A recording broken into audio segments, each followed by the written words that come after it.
எல்லோருக்கும் வணக்கம். எல்லாரும் எப்படி இருக்கீங்க? இன்னைக்கு தீபாவளி ஸ்பெஷலாக ஓம மிக்சர் எப்படி பண்ணலான்ட்டு பார்க்கலாம். ரொம்பவே ஈஸி. பக்குவம் மட்டும் நம்ம கரெக்டாக பண்ணால் போதுங்க. டக்குன்னு குயிக்காக பண்ணிடலாம். இப்போ எப்படி பண்ணலான்ட்டு பார்க்கலாம் வாங்க. முதல்ல ஒரு சின்ன கிண்ணம் எடுத்துக்கோங்க. ஓமம் வாட்டர் ரெடி பண்ணுறதுக்கு ஓமத்தை நல்லா க்ரஷ் பண்ணி சேர்த்துக்கோங்க. உங்களுக்கு எந்த அளவு ஓமம் வேணுமோ அதை கையால் நல்லா க்ரஷ் பண்ணிவிட்டு நம்ம அந்த கிண்ணத்தில் சேர்த்து தண்ணி ஆட் பண்ணிக்கலாம். ஒரு அரை மணி நேரம் ஊறட்டும். ஊற கேப்பில் நம்ம மாவு ரெடி பண்ணிக்கலாம். ஒரு அகலமான பாத்திரத்தில் 1.5 கப் அளவுக்கு கடலை மாவு சேர்த்துக்கலாம். மிக்சர் மொறுமொறுன்னு வர்றதுக்கு அரை கப் அளவுக்கு அரிசி மாவு சேர்த்துக்கோங்க. ரொம்ப அதிகமாக சேர்த்திங்கன்னா மிக்சர் ஆறுனதுக்கப்புறம் மொறுமொறுன்னு இருக்காது. பார்த்திங்கன்னா ஒரு மாதிரி ஹார்டாக இருக்கும். அதுக்காகத்தான். இப்போ தேவையான அளவு உப்பு, கொஞ்சமாக நான் மஞ்சத்தூள் ஆட் பண்ணிக்கிறேன். இல்லை அப்படின்னா நீங்கள் ஃபுட் கலர் கூட ஆட் பண்ணிக்கலாம். மாவை நல்லா மிக்ஸ் பண்ணி விட்டுக்கோங்க.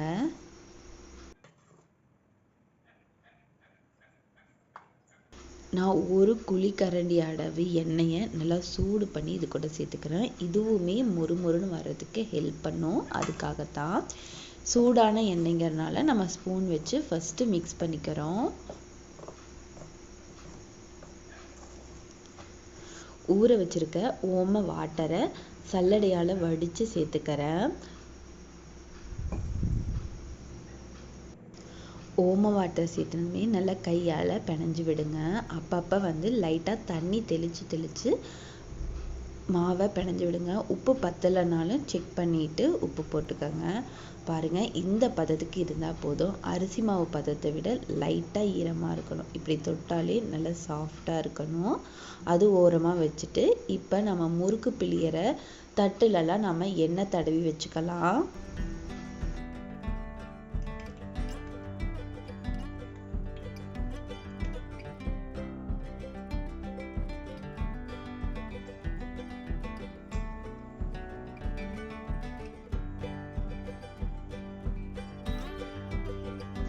சின்ன சின்ன ஹோல்ஸ் இருக்கிறது தான் ஓமப்பொடி மிக்சர் செய்கிறதுக்கு கரெக்டான ஷேப்பில் வருங்க. அதனால் அந்த தட்டை முறுக்கு பிடிக்குள்ளே போட்டுக்கிறேன்.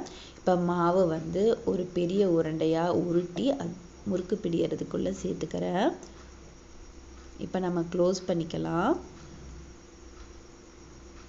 எண்ணெய் நல்லா சூடாக இருக்கா இல்லையான்ட்டு செக் பண்ணிக்கிறேன்.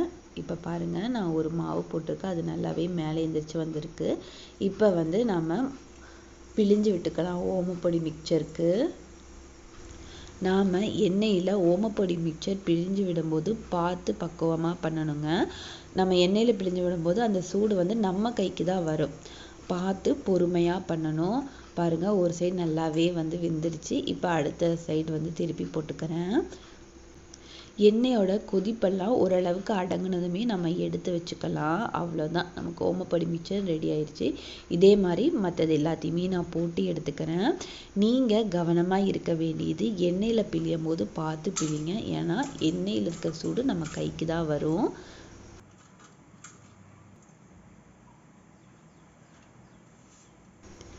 எனக்கு இந்த அளவுக்கு ஓமப்பொடி மிக்சர் கிடைச்சிருக்கு. எவ்வளவு மொறுமொறுன்ட்டு இருக்குதுன்ட்டு நீங்களே பாருங்கள்.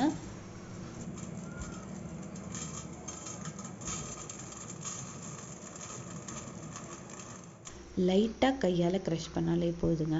அவ்வளோ மொறுமொறுன்ட்டு நமக்கு கிடச்சிருக்குது. இந்த ரெசிபியை வீட்டில் ட்ரை பண்ணி பார்த்துட்டு எப்படி வந்துச்சுங்கிறத கீழே கமெண்ட் பண்ணுங்கள். இந்த மாதிரி நிறைய குக்கிங் வீடியோஸ் பார்க்கணும் அப்படின்னா என் சேனலை மறக்காமல் சப்ஸ்கிரைப் பண்ணி சப்போர்ட் பண்ணுங்கள். தேங்க்யூ.